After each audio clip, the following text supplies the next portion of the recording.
Welcome to the Retirement Lifestyle Show. I'm your co-host, Roshan Loungani, here as always with Erik Olson and Adrian Nicholson, and we have a very exciting episode for you today. We are on to our third episode of Battle of the Plans, where we will present a financial plan and we will give you our different perspectives on that plan. Erik, how do you feel? You ready to go? I am ready to go, but are you talking about going to spring training for the Padres? Yeah, talk about that. Where I know I'm jealous about that. I'm hopping on a plane Saturday morning. I'm going to head out and be in position to watch the first two games of spring training, first against the Mariners, then against the Cubs. We've got tickets. My best friend's coming. And so, in fact, we've got room for two more. So, or two more on Monday. So, if you've got friends in the Phoenix area who'd like to join us, that'd be awesome. Yeah, I wish I can go with you, Erik. Are you going to be fully geared out with like your hat on, like a little sign, your jersey and everything? You know what, Adrian? I should get that. It's all inside. It's right here, my friend. It's right here. So I don't have any of the gear. That'd be great. And you should hold a little Retirement Lifestyle Show sign up just in case you get on camera. That'd be awesome. Oh, constant self-promotion. That's fantastic. Well, Erik, how are you going to feel at that Cubs game, right? You're being a Chicago guy. I know you're a Padres fan, but when they're not playing each other, you're a Cubs fan, right? Yeah, I do. I certainly wish them well, but when it's head to head, it's hands down Padres all the way. Yeah, well, that should be a lot of fun. Yeah. I'm jealous not only that you're going to spring training, but that you're going to someplace warm. Yeah, that's right. So right now in the backdrop, the reason that window is so bright is because the sunlight is just reflecting on all the snow all around here. But anyway, that's us. How about you? How are you guys doing? I'm doing great. I'm excited. We kind of got the band back together. All three of us are on a podcast. I'm really excited for today's episode. Been a while.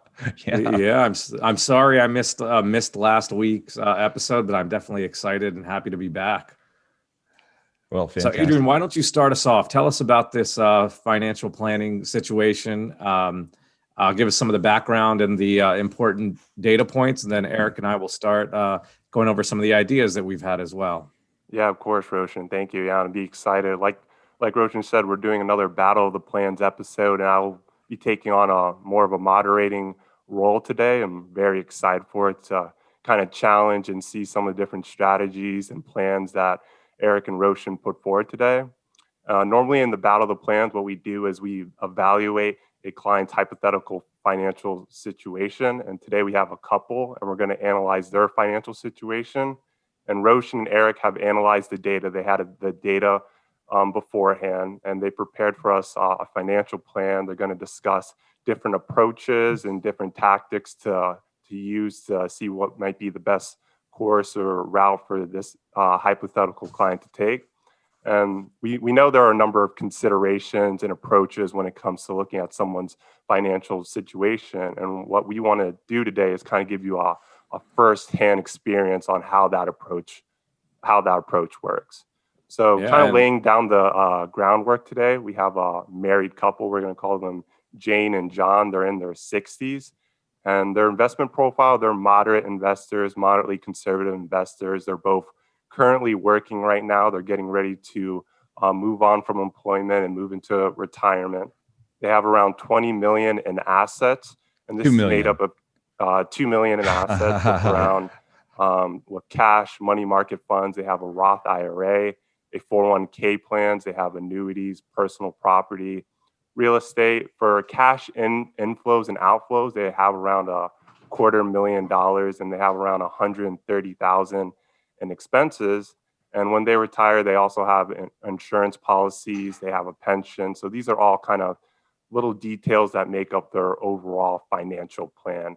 And some of the topics we're going to discuss today are just ways where we look at their data and see what are some approaches that we can take, what are some different routes that we can take to overall have their assets last their lifetime and that they don't have to make any lifestyle adjustments or anything there. So, Erik, let's start with you off today. These clients, they walk through your door. They're like, Erik, you have such a great personality. Your smile brightens up the room. where should we begin when we look at our financial picture? Oh, so that's why people hire me. Okay, this is awesome. I need to reposition how I approach people. So the conversation began with concern about, will we have sufficient resources to retire? And particularly in this case, I'll call her Janie, wanted to know whether it might be possible to retire this year, for her at least.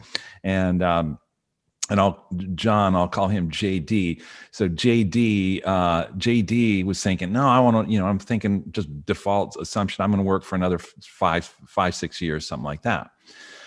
So the question was, well, can we pull this off? And that was really the starting point. And so after pulling all the numbers together, I came back to them with some answers about whether I thought that was feasible.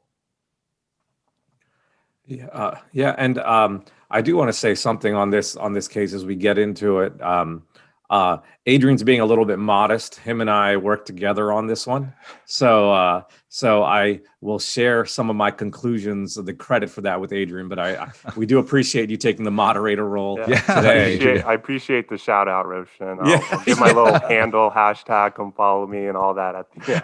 Yeah, I mean, I just wanted them to know you're more than a pretty face. Okay, you got some brains too. Let's get right into it, Roshan. Where would you start? These clients walk into your door, they're like, Roshan, you've been in the retirement game for some time. Mm-hmm. You're very funny. You're low-key funny. You're a great guy to be around. You're a family man. We love all those qualities, and we want you to kind of help us and direct our financial future. Where would you begin? So that's why they're hiring you. I didn't know that either. Yeah, I need more jokes. But Erik, so you're the first question they had for you of, are we on track for retirement? That's the approach that we always look at first, right? We go through what are their goals and are these goals feasible? And Erik, tell me what you came up with. My initial conclusion is they actually are not on track. And it could be I think our assumptions may differ here, which is why they could be different. One that I thought of at the beginning is you tend to run life expectancy calculations. Right. And I tend to go with, I want to make sure you have enough till age 100. And we have different reasons. That's in the financial planning world, you'll hear a lot of people in this space say financial planning is an art, not a science. Mm-hmm. And that's where, as artists, we're a little bit different. Mm-hmm. I like the age 100 and you like running the actual numbers. So my age 100 target, when I say they're not on track, I had them running out of money before age 100. Yeah. How much earlier? I'd have to pull that up now and see, but I think it was early 90s. I actually can pull that up in a second and tell you. I have them running out without adjustments, because we do have some other adjustments that we made and some other risk analysis based scenarios, but just starting out with pure, do they have enough to maintain this lifestyle? We have them running out at age 91. Yeah. So mine was not 91, but it was pretty close to that. And this is based on your statement, I assume, as well as based on an assumption in the first version of the analysis that we do, a straight line assumption about inflation and a straight line assumption about consumption, straight line assumption about returns to their portfolio, correct? Exactly. Mm-hmm. Yeah. So, and I want to explain that for everybody. What Erik is saying is that we're saying their expenses are the same every year. They currently are 62 and 65. So we're saying for the next in my case, 38 years, because I'm going out till age 100, expenses stay exactly the same. That's definitely not realistic, but that's an assumption we go with, similar to inflation and growth rates. So that's where I get that they're not on track using those assumptions. Now, I know those aren't real. Their spending is going to vary by year, inflation and growth rates, all those things will vary. But I tend to go what I think is higher on inflation, lower on investment assumption, growth rate assumptions, and pushing out till age 100. All these things are little things baked in the formula that all these conservative assumptions, to me, help ensure that they always have enough. Yeah. What were you assuming for inflation and returns to their portfolio? So the returns to their portfolio is an interesting one. Inflation, we're using 3.76, the historical inflation number. Mhm. Returns to their portfolio is interesting because for this client's case, they've got a big chunk of their portfolio in cash and a big chunk of their portfolio, or a decent amount, in annuities that aren't really returning much. Mhm. So because of that, we've got a very low growth rate, which is actually below in my inflation assumption. It's 3.09% right now is what we Okay. have. Yeah, that's What did you interesting. have for their growth rate actually? All right. So I was assuming, as you know, you've heard me say in previous episodes, I normally use an inflation assumption of 4 just to be a little bit on the safe side. I know that's slightly higher than normal, but I think that's prudent to have slightly higher than normal, because then if we come in lower than that, hey, it's a win and it's upside, rather than them wondering why their financial planner set them up for failure.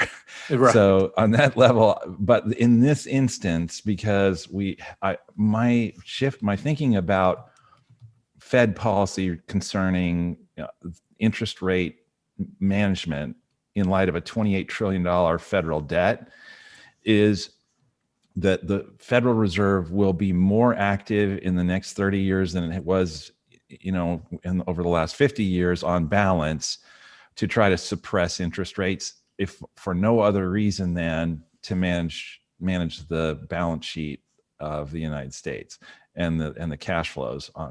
So from that standpoint, I went ahead and I recently have adopted a 3.5% inflation rate. I know that doesn't sound like a dramatic shift to maybe some of our listeners, but honestly, it does move the needle on the plan. So I might be pressing it a little bit, but that's what I've adopted recently, is 3.5. Well, and for everyone listening, that what sounds like a small adjustment actually can have a major impact because it compounds every single year for the next 38 years. Also to note, Erik, that rate of return assumption I've used, that's based on their current portfolio, not the portfolio we would recommend to them, because we definitely have some adjustments that we'd like to do. Now, those recommended adjustments in that portfolio change, we're actually going to discuss in part 2 of our episode. Yeah, that's all right. great. That's a great starting point, Roshan. And I like how we're starting out with these adjustments to inflation and growth rate. And I think it's really important running these scenarios in the beginning, seeing these different outcomes. Do we want to run a conservative outcome? Do we want to run maybe a different outcome? Just to lay out these options, I think, are really important. And like you say, they do have a good amount of cash on hand and some annuities that are fixed. So inflation is definitely going to be a big impact when you're looking at it from a risk perspective. Yeah. Interestingly, I think this is very typical of people that we'll see planning their retirement. I don't know if it's coincidental or this happens, but seeing more cash as people get just sort of stockpiling it, I wonder if psychologically people are thinking, I'm going to stop working, let me have this chunk of cash. So seeing this extra cash and maybe a little more conservative approach to their investment management, even than they need to be. I tend to see that a lot. Erik, is that a common thing that you see as well for people that are within a year or two of retirement? Yes. I mean, there's understandably, I think in some people's cases, just a sleep at night factor that goes with the amount of cash that they have. And I would say, on the one hand, it depends, I would say, on a client by client case, but if there are enough resources that you could pull it off with some adjustments, and we'll talk about some of the adjustments that we made that are not specifically getting into the weeds on the investment side, but if you can pull it off with some adjustment and then still let people have that sleep at night factor with a significant chunk of cash, I'm all for that. Because I do think, you know what, if there is a downturn, 2 clients in every respect equal, except that one has cash and one does not, then the market tanks. The client that has no cash there is in both real, in terms of real activity as well as in psychological response to it, has to start now taking their distributions, if they're in their retirement, out of the the now depressed values of their portfolio, whereas and also is anxious about it. Whereas the second client who has the cash, portfolio structured in exactly the same way, less of it, of course, though, because their total net worth is the same, but more is in cash. The rest of their portfolio tanks in percentage terms just as much, but they're sleeping more peacefully because they're eating not the corpus of their principal, but instead they're just eating this cash that they have set aside. And so they're sleeping better, and they're actually not damaging their portfolio. So if that strategy is available to people, I'm all for it. Yeah, and that's why we discuss cash targets. And the general rule when I started, they would say anywhere from a minimum of 2 to 6 months of your expenses is what you should have on hand in cash. However, that range is huge, and it really does depend on the individual. Another thing worth noting with with the cash, in general, your retirement capital, all your capital, right? It's a resource. And you've got to allocate that resource to different areas to accomplish what you'd like. And one of those areas you need to allocate it towards is that sleep at night factor, right? So you've got to utilize that resource in the area it should be. So I don't want to minimize the value of cash. Not only, Erik, how you described in the situation of a market going down, but even if the market isn't going down, at just what you need there to sleep well at night, that's its use, that's its purpose of that capital. And if it falls below those levels, then you can replenish it. I have that happen with clients all the time who are retired, where they want X in cash, and then they have a major home repair and it goes down a little bit. And then our discussion is, hey, should we replenish that cash?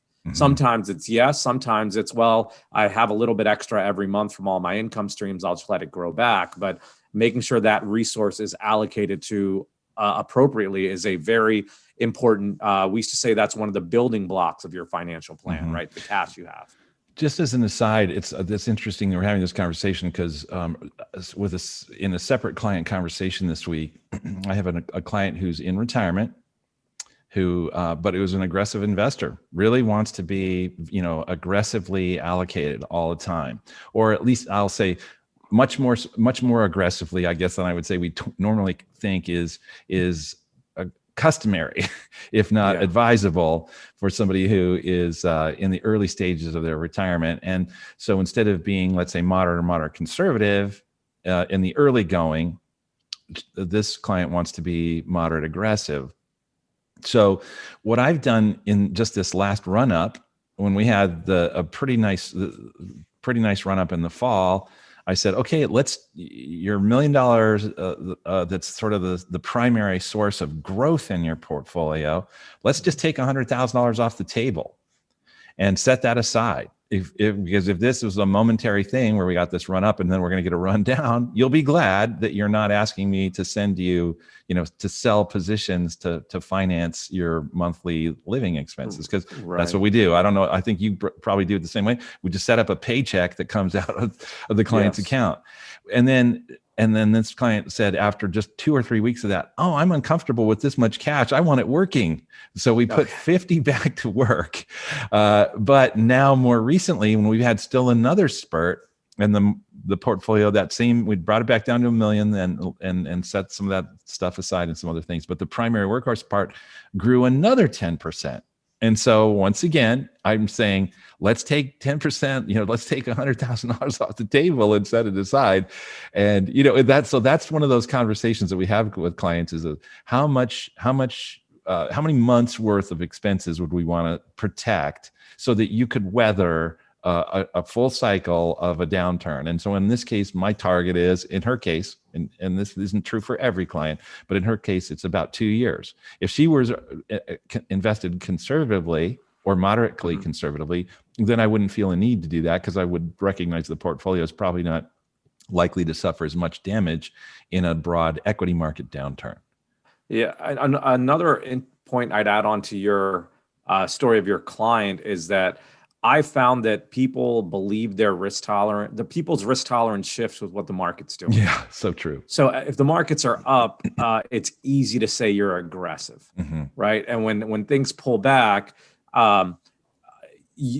So what I tend to find is when I have a risk tolerance conversation with the same person, the markets are up, they'll tend to be more aggressive. If they're down, they'll tend to be more conservative. And we try to help you figure out that balance and where you should be. Yeah, that's great. Yes, kind of setting those targets beforehand are extremely important, and they're good reference points. Again, like you say, and whatever the market environment may be, just having that target that you set before can really be a good starting point on what you can do moving forward. I think is really great, and I really appreciate you sharing that client story as well, Erik. That was a great example. So let's move a little bit forward, Roshan. Is there anything else when you were looking at this couple's financial data that you think is also an important point to note, or something that you can see another adjustment being made? Because we already spoke about the inflation aspect, which is important in this situation. We discussed growth rates and making minor adjustments and assumptions here. So what would be the next step you would take here, Roshan? Well, once I've come up with the answer to that, their initial question of are you on track or not, and we determine in this case they're not, I view as I've got to fill the gap. And for me, the gap is they have enough till age 91. How do we get them from age 91 out to 100? And we've already touched on this in our next episode. We'll focus on it. But one of the adjustments is can we do better in their portfolio performance? From my view, and we had them classified as a moderate investor, but with my view of a moderate investor, their portfolio is extremely conservative. So we've got to make some adjustments there, and that'll help push things out further till age 91. I'll just mention the other levers I looked at adjusting to try to close that gap. And there is a potential risk I want to go over later, but I really viewed two things to potentially help fill the gap. One is that portfolio adjustments, trying to do better, make their money work harder. Maybe we introduce them to your aggressive friend and have them have some conversations, Erik. And the other thing is Social Security, determining at what age to take Social Security.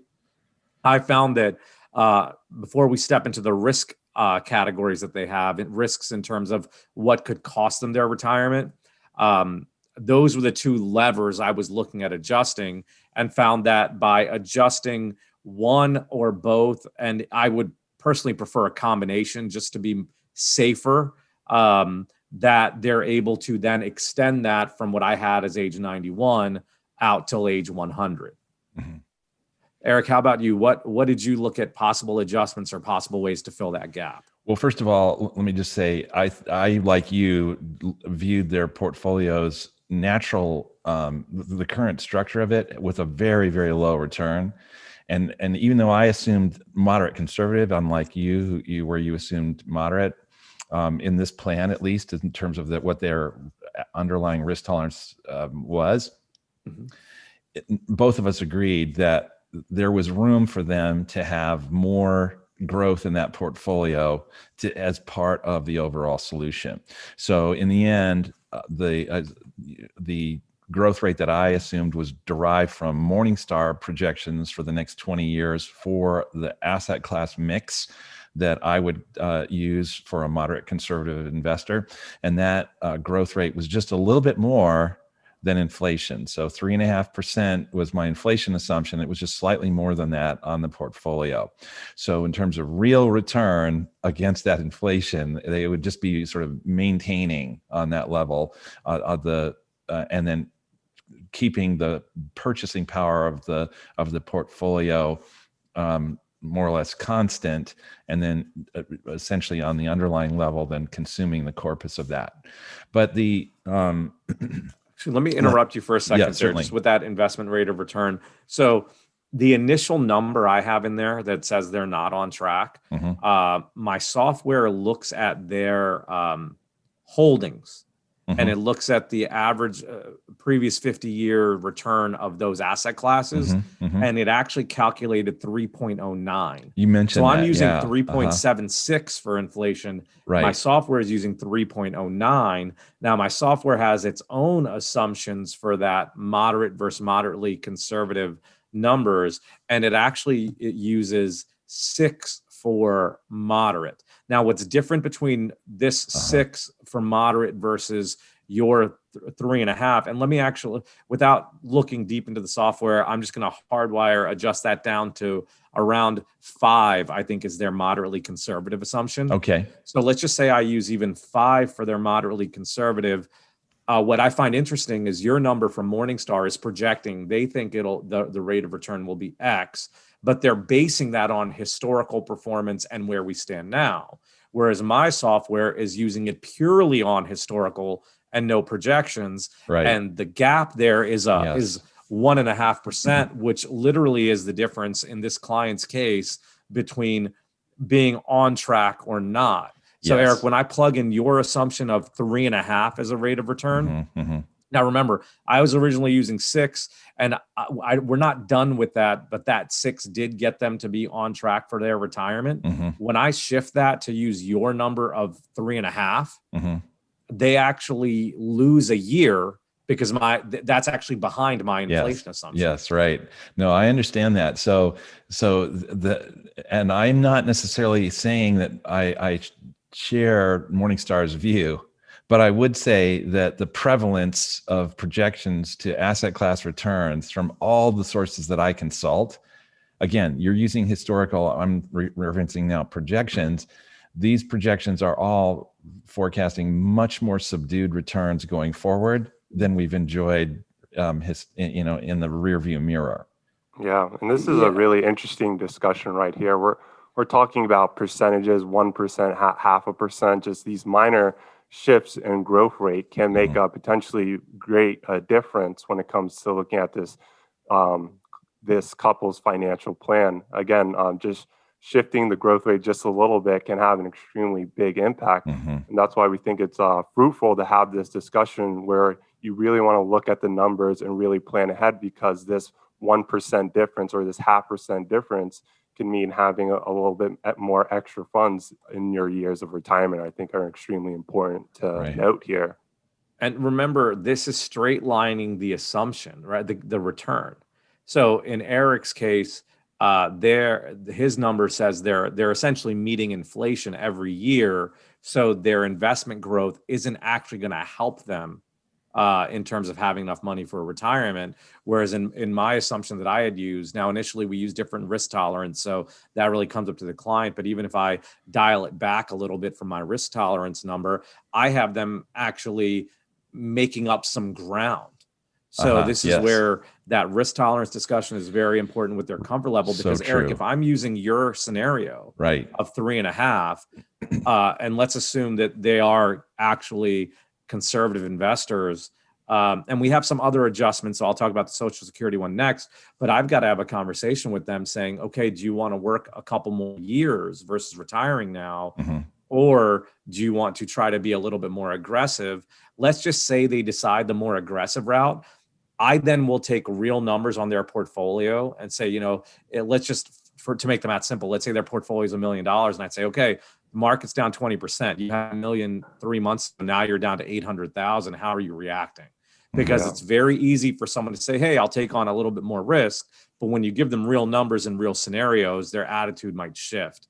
So we've got 3 or 4 stress test conventions or stress test questions, that we'll use for clients to see if they will actually be comfortable with that risk, or they're just saying it because they think it's an easy solution for their financial plan. Yeah, that's a great point. And yeah, Erik, I definitely want you to touch on what Roshan said. And then after that, I'd love to hear what your opinion is on their Social Security as well, Erik, because Roshan touched on that before, but please, go ahead, Erik.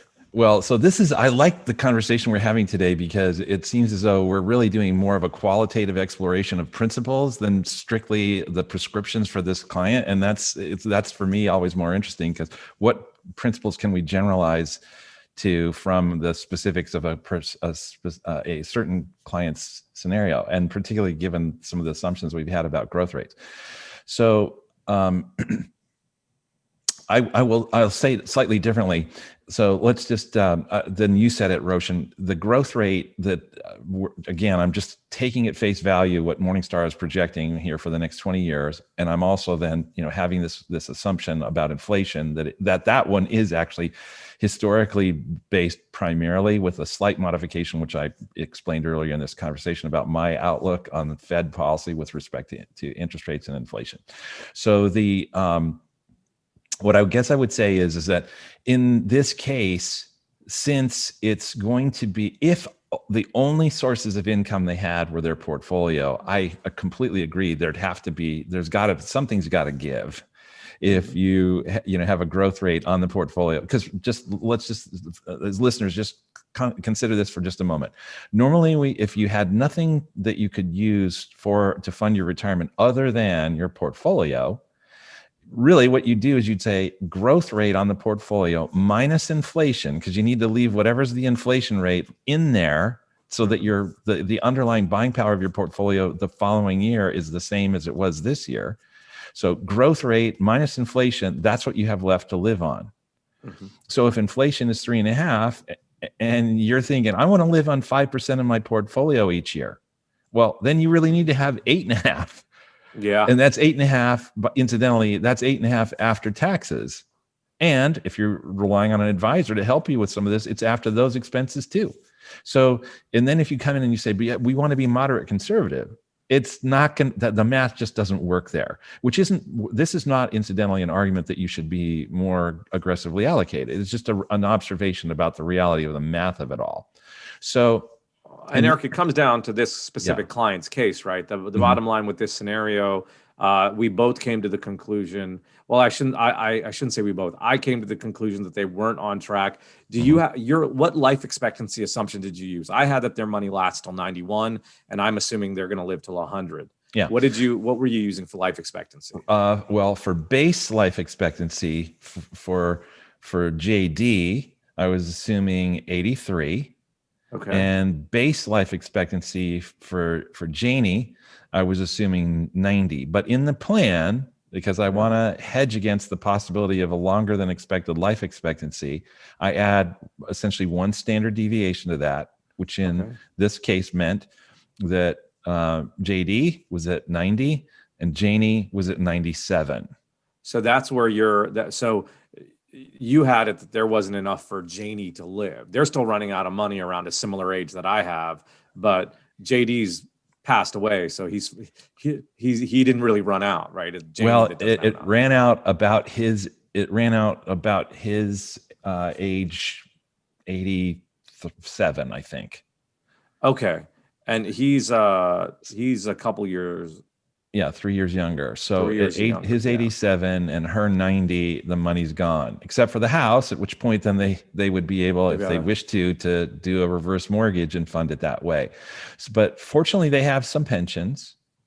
And fortunately, they when we ran the numbers, I came back with an optimization recommendation about their Social Security withdrawals. So did you? Yes. Instead of assuming in moving from the analysis of how they were doing to what you'd recommend that they instead do, did you change in any way a recommendation about when to take Social Security?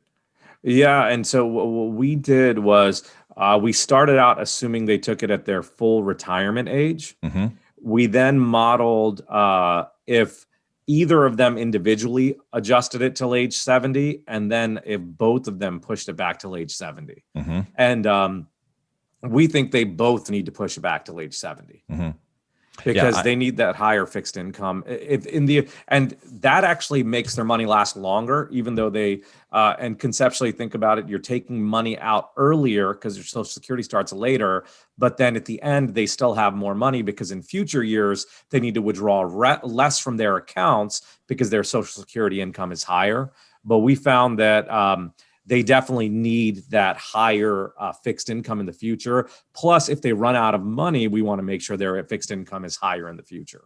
Yeah, that was definitely an interesting point when we were looking at the data, Roshan. And there's also the kind of psychological element of Social Security where there's some people where I just want that fixed income now. I just want to be receiving those benefits as soon as I can. But again, this episode's another example where you want to really look at the numbers, really look at the data to see, I'll run those scenarios to see, am I better off waiting till I'm age 70? Am I better off, or would make no difference if I take it now, and really looking at the math of it all to seeing what may be the better outcome. Yeah, it was really interesting to look at. What do you think, Erik?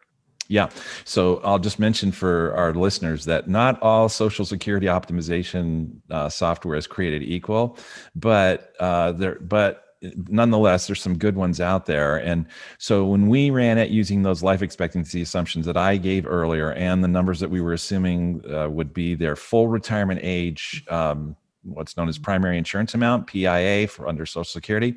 What we came back with was that Janie should claim it at 70 and JD should claim at 69. So with that, so that was step one of the remedy. The remedial approach was to say, all right, let's shift the Social Security out. Now, as you already indicated, a lot of times clients will go, what are we supposed to do for income in between the time that we retire and we turn on Social Security? And besides, it's my money and I want it now, which is, a well-known late night infomercial, right?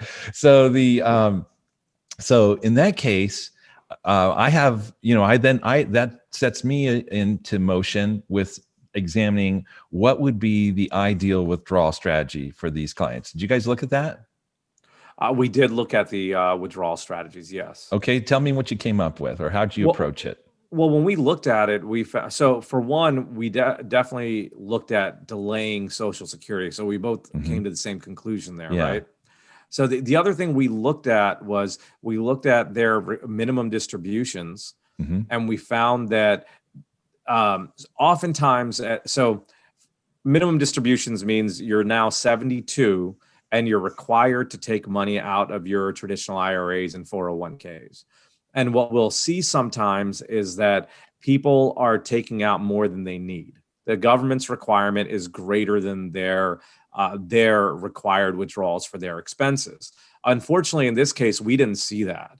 We saw there were a few years here and there where there was roughly a 1% difference. They were taking out 1% more, but it wasn't that significant. We started down that path thinking, is our Roth conversion something they should consider?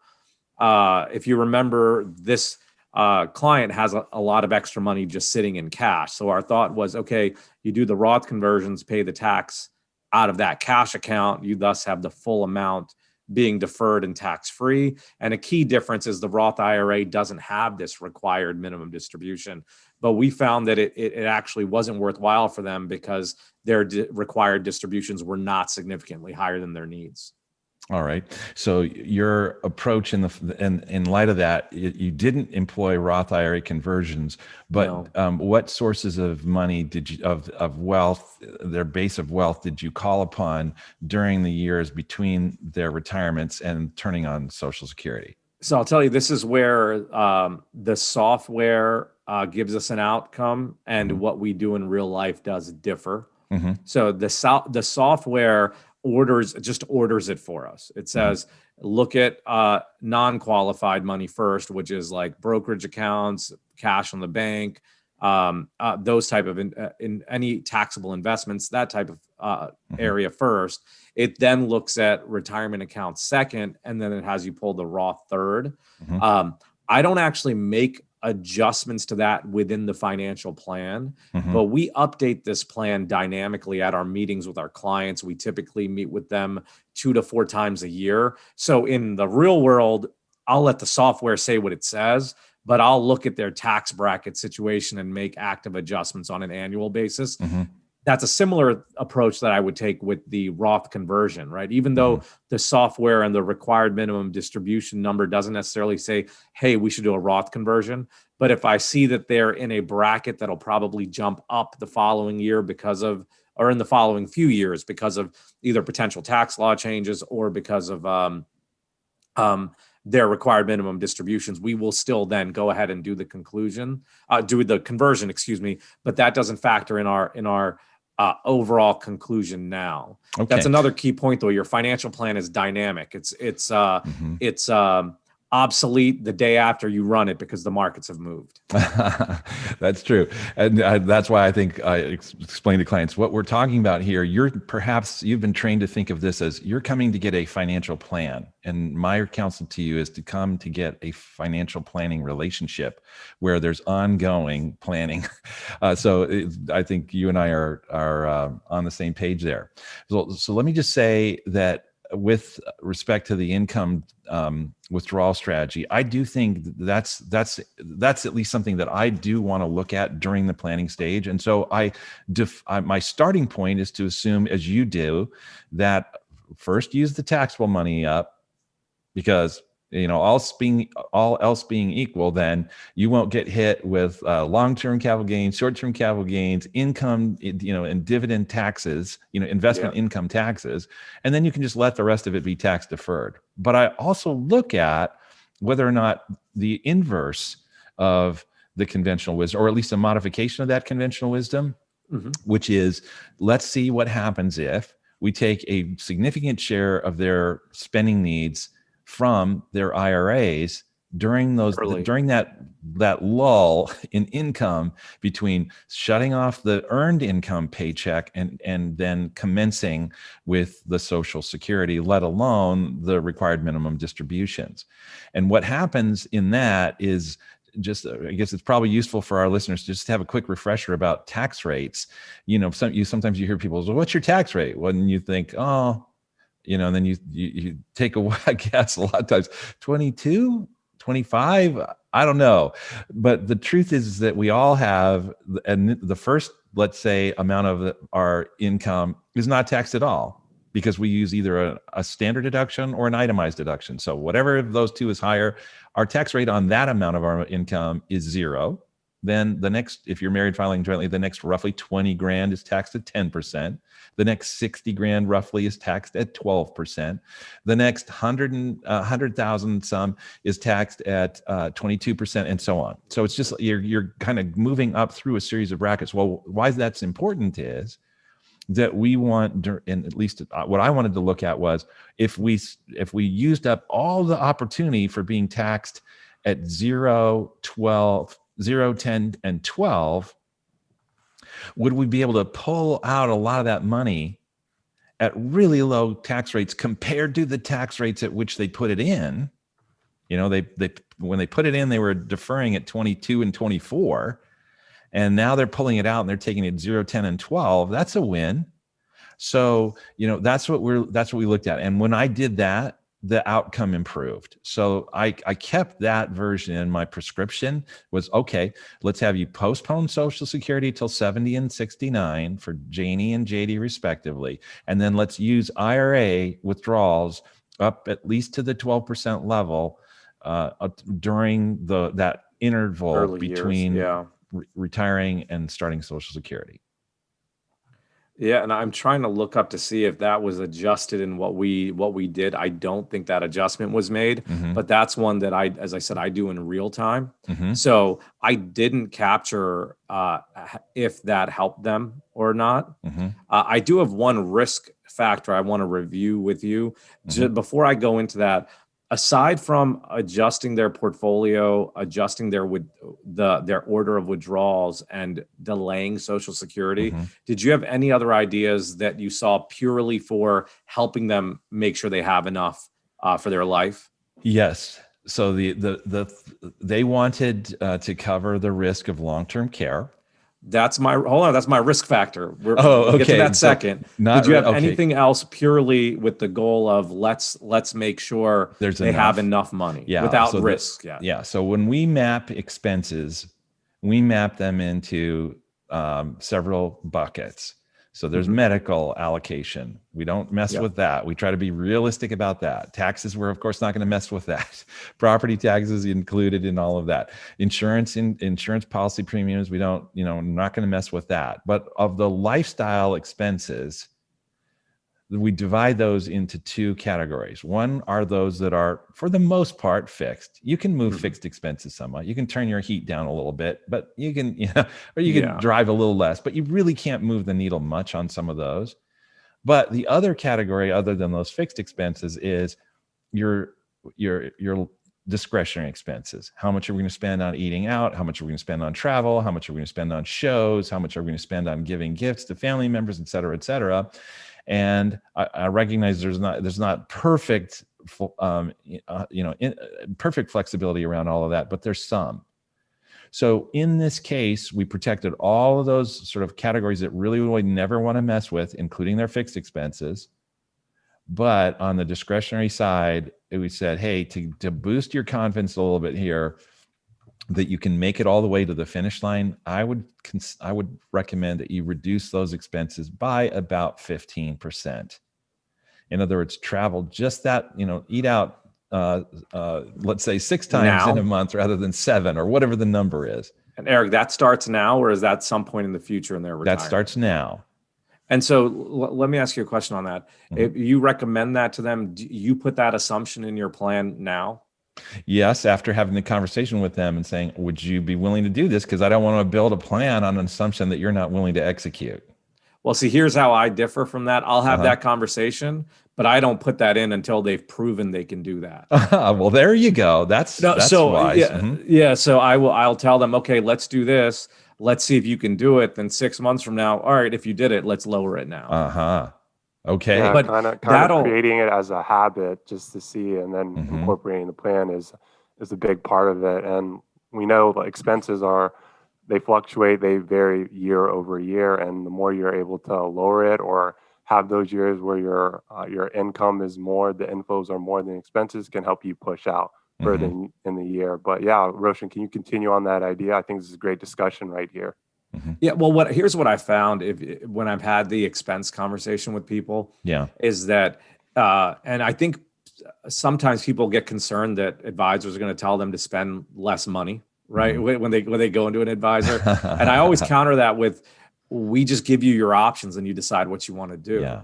So if spending less can help you achieve your goals, and we say, hey, would you be willing to spend less? If you say no, that's fine. You just find something else, possibly work longer for that additional spending, whatever it is, but you decide those things. But the other thing I found though, Erik, is that I've had multiple clients who see the numbers and see the outcome, and then I'll say something like, well, if you reduced your spending, this would help. And then they on their own initiative will lower it. So it's not necessarily me giving them the prescription of, hey, lower your spending. It's that, if you spend less, you're able to achieve this goal versus what you're spending now. Are there areas that you can lower your expenses? Well, that's interesting. And I'll just report that in this particular client's case, it is, there's a desire on Janie's part to see JD not push out his retirement so many years, because so she wants him to retire. And in this case, there's a 5-year gap, right? She's retiring. Is it 4 years before? She would retire this year, and then he would retire in another 4. So she's thinking, well, could you maybe just extend it by maybe 1 beyond mine, and then we could actually go do some stuff. Do stuff together, yeah. And so he says, well, okay, what would that take? And that actually was where this idea of, hey, well, if you're willing to trim back on the discretionary part by about 1/6, then I think we can say, look you in the eye and tell you that it looks like you'd be in pretty good shape, even if you retired 3 years earlier, JD, than you were previously thinking about. And so there's a carrot that's motivating that spending reduction. And Erik, I'd love to go deeper into that conversation, but I just want to move us on the plan. Okay, yeah, great. I have some thoughts and ideas on there, but so what you mentioned earlier, long-term care, I put that in the risk category. Yeah, right. And not only in the industry, they call it risk management and so on, more that I look at their financial plan and I look at it first from the perspective of, okay, if you're not on track, how do we get you on track? And then it's well, what can take it away from you? Right. And in this case, the long-term care risk, that they need extended care or they have major healthcare needs, could completely derail their retirement plan. Agreed. I'm just going to start with the assumptions I used. I used the national average numbers. Average person going in at around age 80 average cost a little under $80,000 a year, and average duration, how long they need the care for, of 3 years. And we indexed it with inflation for an inflation growth rate, saying these costs are going up every year at 5% a year. Mm-hmm. What are your thoughts on the assumptions first? I'm pretty close. So I assume that for the info that I've seen on this is that for those fellows, roughly a third of men, roughly a third, it turns out, will need some degree of care. And of those that do, what at least the numbers that I've seen suggest that their average, which that's not their median, but their average is 3 years. Okay. And then for women, it's actually a higher incidence. So instead of a third of them, it's a half of them that wind up needing care. Again, this is either for cognitive or for physical or for both. And of those that do, there's a need on average of about 4 years. But the pricing that I use is a little different than yours. So my understanding of this is that people don't usually go from, hey, I'm walking around, I'm super healthy one day, and then I'm in a nursing home the next. Instead, it's no, it's gradual, and we're trying to help mom or dad or whatever the case might be. And it winds up, we need to bring somebody to come into the home. Yeah. And then after a while, the home solution isn't really working very well anymore because, dad's wandering off. That's probably going to be me, by the way. And so and so they say, okay, we got to have them in an assisted living facility or a memory care. So that's going to cost a little bit more. And then they deteriorate for a little bit more, and then they have to move into a nursing home. So it's sort of like staged. So on that basis, my cost assumptions are a little bit lower, but I don't want to just say, bank on the average. I'd like to have you be aware of the possibility that you actually might need a nursing home, and you might need it for longer. So let's just assume that all 3 years, all 4 years, as the case may be, are in a nursing home. And then at private room, nursing home here in Northern Illinois, or in Northern Illinois, West Michigan, is about $85,000 a year right now. So go, as you said, with inflation on that, and there you come to the number. And if it winds up that you do get that more gentle, gradual approach, great. Your money lasts longer, and it could go 5 or 6 years, and you won't go, oh my gosh, why did we only have that shorter policy? Yeah, well, and your conclusion is the same, though. In terms, there is a need, and this could completely derail their retirement. Yes, absolutely. In this client's case, yes. So in this client's case, we run two things. First, we run that scenario of do they need it? Do they have the option to self-insure, or do they not need it? Right. And when I say the option to self-insure versus not needing it, it's kind of one and the same. But the way I view it differently is I view it as three groups. One, where you don't have enough for retirement. If you enter a long-term care facility, it completely throws your retirement off.